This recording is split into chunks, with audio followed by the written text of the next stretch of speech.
Halo. Ndoita kubhuraka chimwe seguku ari gokwe. Ndechikumbira kautaura na Bozhongora. Mukoma Bozhongora taita problem kuno gokwe.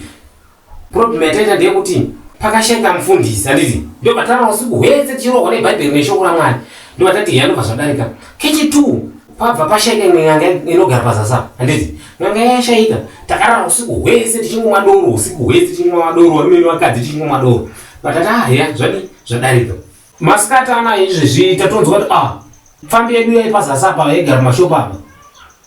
Fambi hure pane hure raigara pazasa apa. Tongoti fambi yaigara pazasa apa. Saka yashaika panhasi masikati. Saka vanhu vaisa varongobvunza todii, vamweni vakadzi tongoti asana izvo kuti tirwo todii. Saka tongoti ngedza touye pachirongwa tibvunze mukoma Bozhongora kuti torara tichidii nhasi bhozi vanhu tatangojaira kuti n'anga yakashaika.